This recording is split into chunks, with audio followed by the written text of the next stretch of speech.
박용규 씨는 은퇴 후 15년을 조용히 살아왔다. 주말이면 밥솥에 백미를 안치고 혼자 된장찌개를 끓여 먹었다.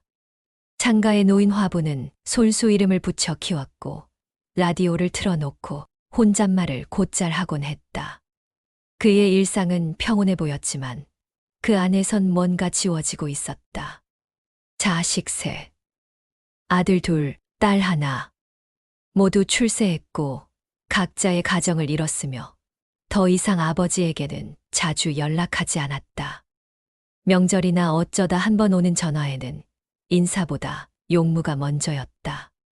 생활비가 좀 빠듯하다거나 아이 학원비가 부족하다거나 용규 씨는 묻지 않고 내어주었고 그럴 때마다 스스로를 위로했다. 그래, 애들이 바빠서 그렇지. 나를 잊은 건 아니겠지. 하지만 한 번도 그에게 아버지, 식사는 하셨어요? 라는 질문은 오지 않았다. 그가 병원에 다니는 것도 혈압약을 한 움큼씩 먹는 것도 아무도 모른 채로 흘러갔다. 집 안에 걸린 가족 사진은 여전히 웃고 있었지만 그 사진을 바라보는 그의 눈은 점점 굳어갔다. 어느 날 아침 평소보다 심장이 불규칙하게 뛰기 시작했다. 숨이 차고 어지러웠지만 그는 스스로 병원으로 향했다. 응급실 침대에 누워 링거를 맞으며 그는 의사에게 말했다. 괜찮습니다. 혼자 왔어요. 이 정도는 익숙하니까요.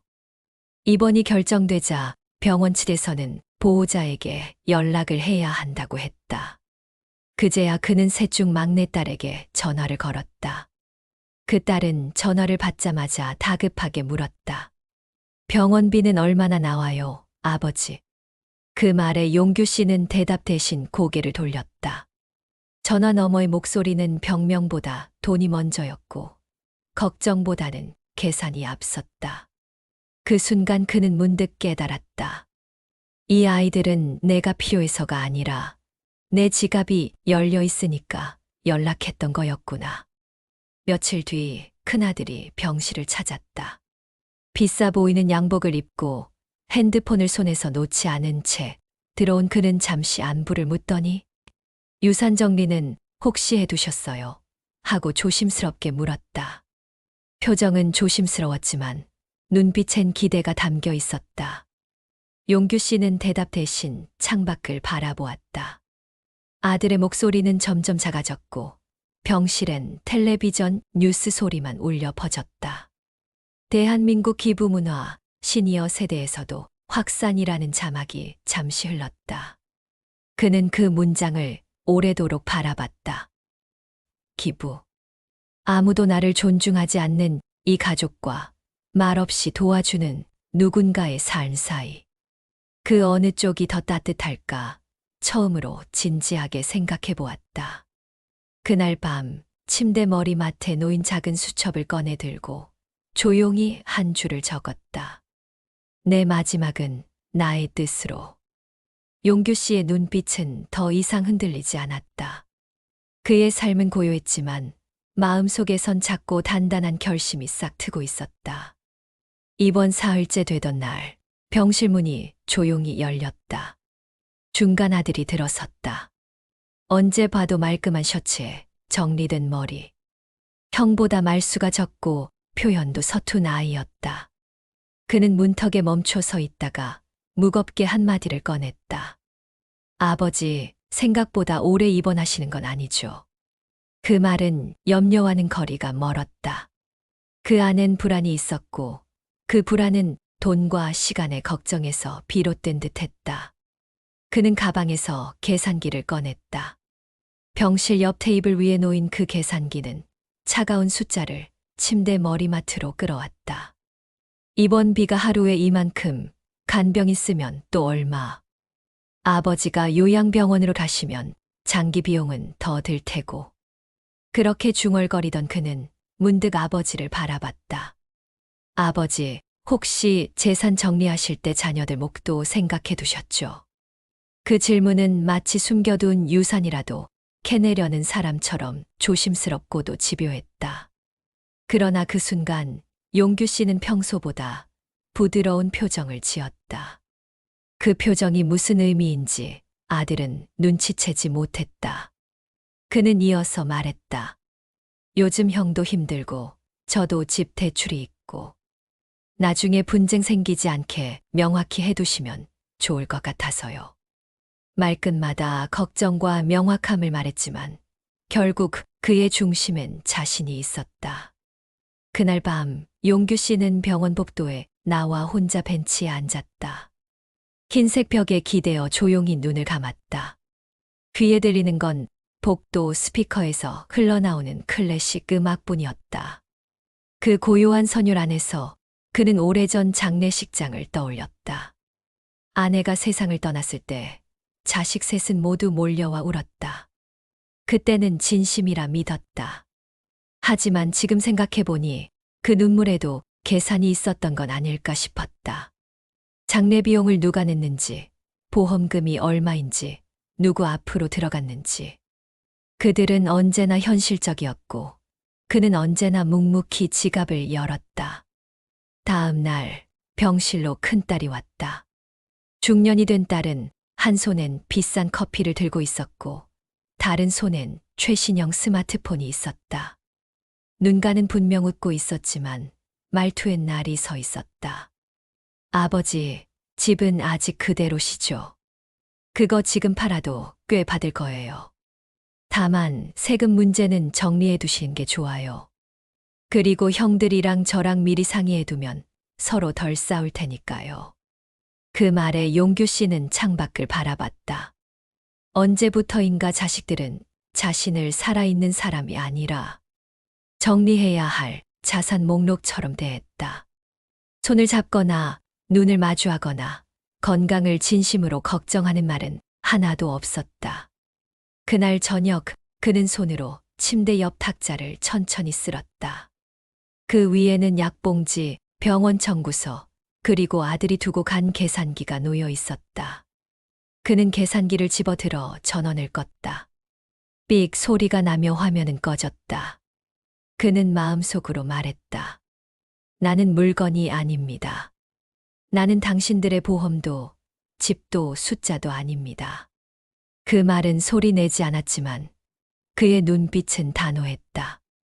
그는 그 순간 서서히 자신이 어떤 선택을 해야 하는지 깨닫고 있었다. 병원 퇴원 후 박용규 씨는 예고 없이 집으로 돌아왔다. 간병인도 보호자도 없이 스스로 걸어 나왔고 택시 기사에게 집 주소만 조용히 전했다. 창밖으로 스쳐가는 거리 풍경이 낯설게만 느껴졌고 손에 든 비닐봉지엔 약봉투 2장과 노트의 한 권이 전부였다. 집에 도착하자 먼지가 쌓인 신문이 우편함에 끼어 있었다. 몇 주 만에 밟는 현관 바닥이 왜 그렇게 낯설게 느껴졌는지 그는 말하지 않았다. 가만히 신발을 벗고 거실로 들어서자 햇빛이 조용히 베란다를 물들이고 있었다. 그는 소파에 앉아 깊은 숨을 내쉬었다. 손에 들고 있던 그 노트는 입원 중에 틈틈이 적은 일기장이었다.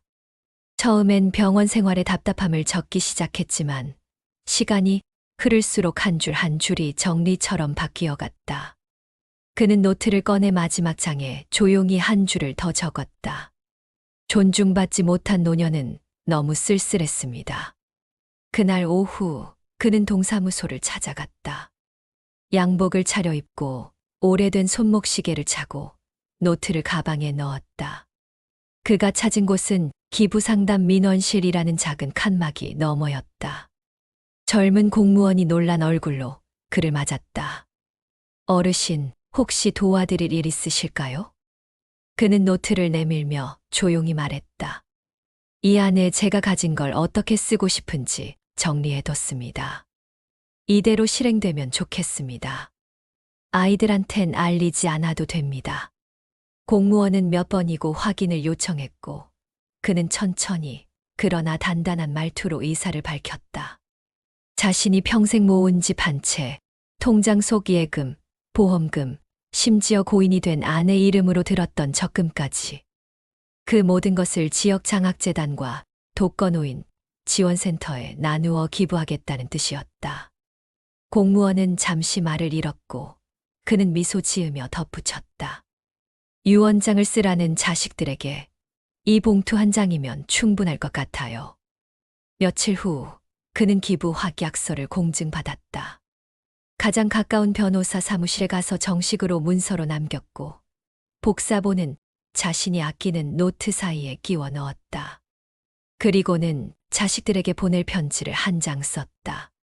그 편지엔 변명도 서운함도 없었다. 다만 마지막 문장은 유독 단단했다. 아버지의 돈이 아니라 아버지라는 사람을 사랑해 주기 바랐습니다. 이제는 저도 제가 소중한 사람이라는 걸 스스로 증명하려 합니다. 봉투에 편지를 넣고 나서 그는 오랜만에 동네 시장에 들렀다. 오징어 한 마리, 풋고추 한 봉지, 청국장 한 통을 사서 돌아오며 혼잣말을 중얼거렸다. 이제부터는 나를 위해 밥을 차릴 시간이지. 오래된 집의 문이 다시 닫혔고 거실엔 작은 봉투 하나가 테이블 위에 올려져 있었다. 그 봉투는 유산이 아닌 한 사람의 마지막 의지였다. 기부 확약서에 도장을 찍은 지 한 달이 지났다. 박용규 씨의 집은 여전히 조용했다. 기부 사실은 공식적으로 공지되었고 재단에서 감사장을 보내왔지만 자식들은 아무것도 몰랐다. 그는 일부러 알리지 않았고 연락도 먼저 하지 않았다. 주방 창문으로 들어오는 아침 햇살은 따뜻했다. 라디오에서는 재즈가 흐르고 있었고 그는 묵은 찬밥에 청국장을 데워 먹었다. 평범한 하루였다. 아무에게도 간섭받지 않는 하루는 오히려 낯설 정도로 평온했다. 그날 저녁 딸에게서 전화가 왔다. 드물게 먼저 걸려온 전화였다.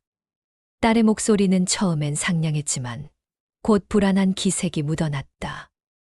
아버지, 그 집은 아직 안 파신 거죠?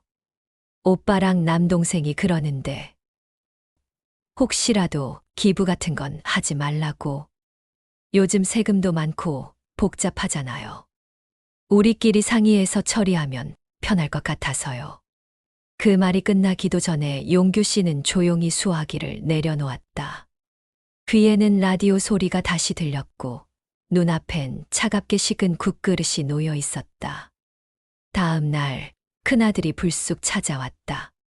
초인종도 누르지 않고 문을 열던 그는 예전처럼 익숙하게 들어왔다. 서류 가방을 꺼내 들며 말했다. 아버지, 제가 유 원장 정리 좀 도와드릴게요. 요즘 이런 일 미루면 나중에 서로 힘들어져요. 그는 아무 말 없이 거실 책상 위에 놓인 봉투를 가리켰다.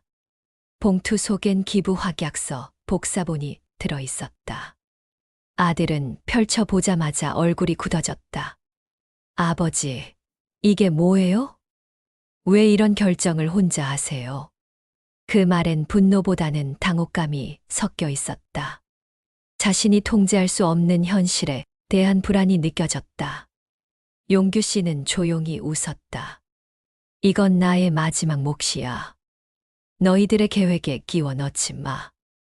아들은 결국 아무 말도 하지 못하고 돌아섰다. 문이 닫히고 나서도 한참 동안 거실은 조용했다.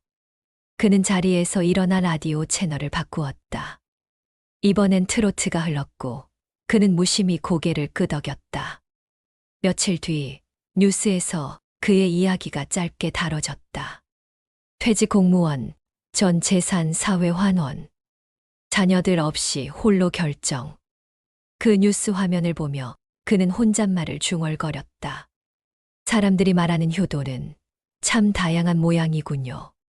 기부 후 자식들로부터 연락은 끊겼다. 그 누구도 찾아오지 않았고 전화도 없었다. 하지만 그는 이상하게도 외롭지 않았다. 매주 복지관에서 보내오는 감사 편지엔 진심이 담겨 있었고 동네에서 마주친 상인이 먼저 인사를 건넸다. 젊은 대학생이 찾아와 인터뷰를 요청했고 작은 라디오 방송에서도 그의 이야기를 전했다. 그는 사람들 앞에 나서진 않았지만 조용히 살아온 그의 결정이 누군가의 삶에 울림을 주고 있다는 걸 느낄 수 있었다. 텅 빈 거실은 이제 고요함 대신 따뜻함이 머무는 공간이 되었다. 그가 원한 건 화려한 칭찬도 큰 보상도 아니었다. 그저 한 사람으로 존중받고 싶었던 마음뿐이었다. 그날도 평소처럼 이른 아침이었다. 햇살이 커튼 사이로 스며들며 박용규 씨의 얼굴을 부드럽게 쓰다듬었다. 알람도 누군가의 부름도 없이 그는 자연스럽게 눈을 떴다. 한동안 누워 천장을 바라보던 그는 이불을 걷어내고 일어섰다. 오늘은 조금 특별한 날이었다. 그는 오래전부터 생각만 해왔던 일을 실행에 옮기기로 했다. 재단에서 감사장 수여식에 참석해달라는 연락이 왔고, 지역 방송국에서도 짧은 인터뷰를 요청해왔다. 그는 망설였지만 결국 수락했다. 더 이상 숨고 싶지 않았다. 오래도록 숨죽여 살아온 세월을 이제는 조금씩 드러내고 싶어졌다. 옷장 안에서 밝은 색의 셔츠를 꺼냈다. 예전 아내가 생일 선물로 사준 것이었다. 한 번도 입지 못했던 옷이었다. 단추를 잠그며 그는 거울 앞에 섰다. 주름진 얼굴, 희끗해진 머리칼, 허리깨가 조금 휘어진 몸. 하지만 그 속엔 결연한 눈빛이 있었다. 그는 버스를 타고 복지회관으로 향했다. 길거리에 핀 작은 꽃들, 정류장 앞에 줄 서 있는 사람들. 모두가 각자의 속도로 살아가고 있었다. 그도 그 안에 섞여 있었다. 누구의 아버지나 보호자가 아니라 한 사람 박용규로. 복지회관에 도착하자 직원들이 환하게 맞이했다. 노란 조끼를 입은 대학생 자원봉사자들이 그의 손을 꼭 잡으며 인사했다. 어르신, 정말 멋지세요. 저희도 그렇게 살고 싶어요. 그는 말없이 고개를 끄덕였다. 뭘 말하든 이 젊은이들의 눈빛엔 진심이 담겨 있었다. 그 눈빛 하나만으로도 마음이 채워졌다. 작은 강당에서 간소한 감사 행사가 열렸다. 사회자의 소개 후 용규 씨는 앞에 나가 한 줄의 인사말을 남겼다. 저는 특별한 사람이 아닙니다. 다만 존중받지 못해본 이들에게 조용한 위로가 되길 바라는 마음뿐입니다. 박수 소리는 오래 가지 않았지만 그 소리 뒤에 남은 정적은 따뜻했다. 그 정적 속에서 그는 확신했다. 잘 살았다.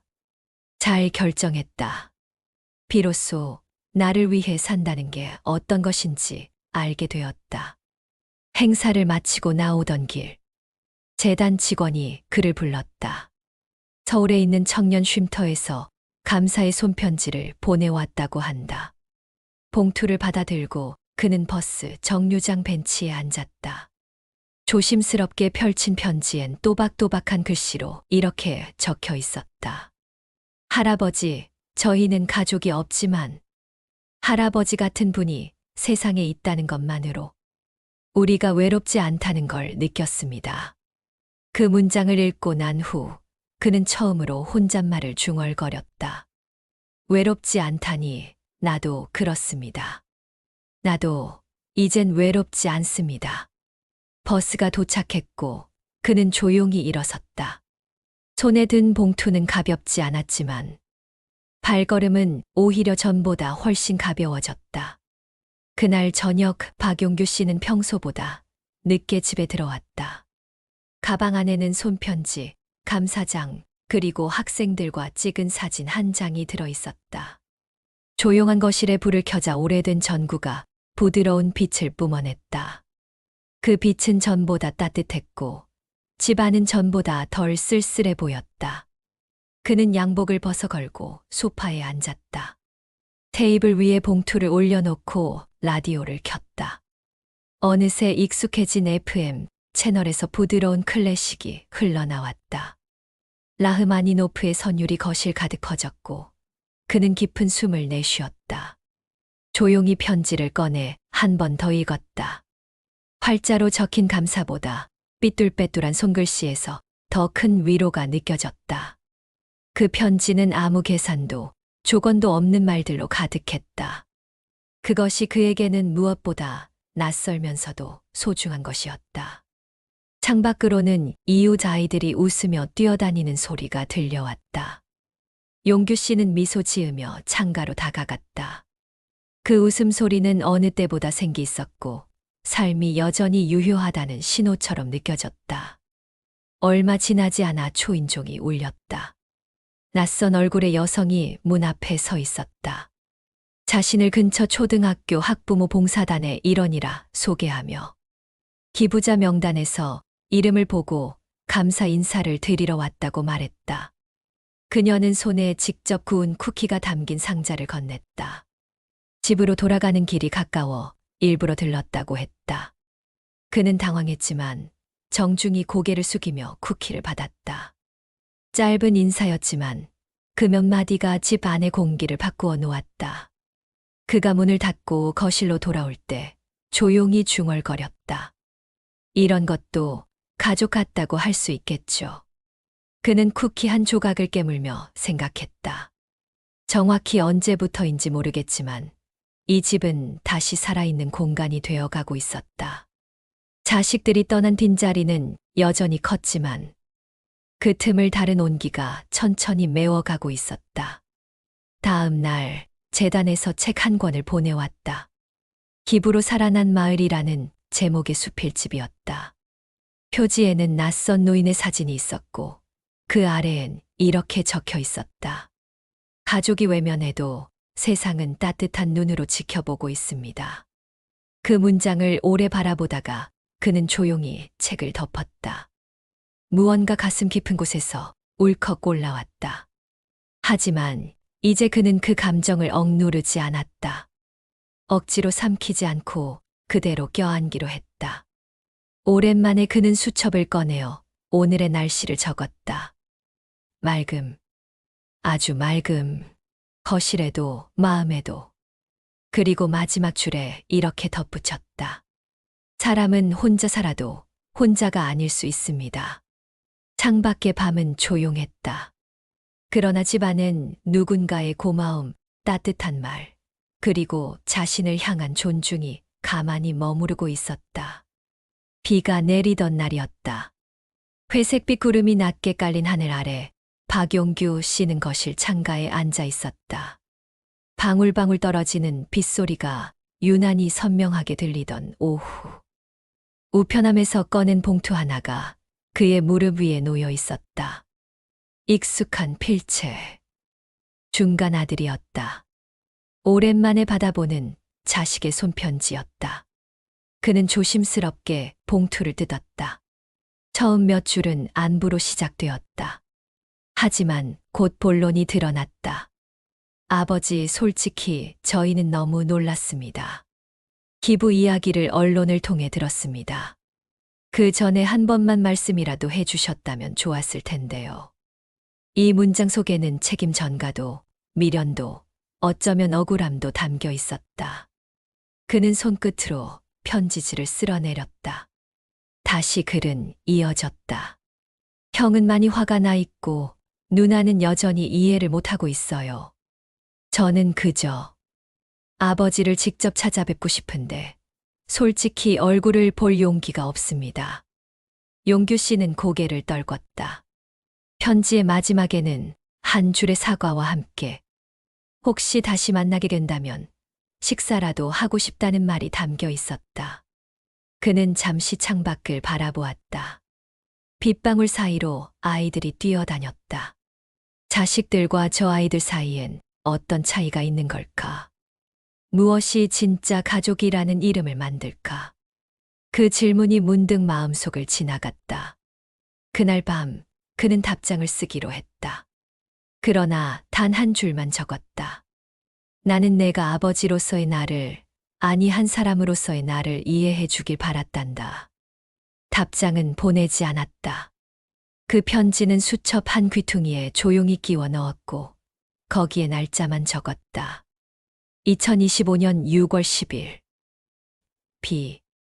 며칠 후 딸에게서 문자 한 통이 왔다. 단 두 문장이었다. 아버지, 어쩌다 이렇게 됐나요? 마지막 기회라도 없을까요? 그는 답장을 보내지 않았다. 감정이 격해진 것이 아니었다. 그저 지금의 고요를 잃고 싶지 않았다. 말을 주고받는다고 해서 서로의 마음이 가까워지지는 않는다는 걸 그는 이미 알고 있었다. 그날 밤 그는 아내의 사진을 꺼내어 책상 위에 올려놓았다. 사진 속 그녀는 여전히 웃고 있었고 그 미소는 변함이 없었다. 그는 사진을 향해 조용히 속삭였다. 나 이제 좀 괜찮아졌어요. 그리움도 원망도 이젠 덜해졌습니다. 조용한 거실. 라디오에서는 바흐의 무반주 첼로곡이 흘러나왔다. 그 선율은 어쩌면 가장 오래된 편지였는지도 몰랐다. 말하지 않아도 전달되는 위로. 그날 밤 그는 모처럼 창문을 활짝 열고 잤다. 빗방울 대신 새벽바람이 불어왔고 그 바람 속엔 묘한 해방감이 스며 있었다. 여름이 지나고 가을이 왔습니다. 나무잎은 물들기 시작했고 아침 공기엔 서늘한 기운이 감돌았습니다. 박용규 씨는 여느 때처럼 복지관으로 향하는 길을 걸었습니다.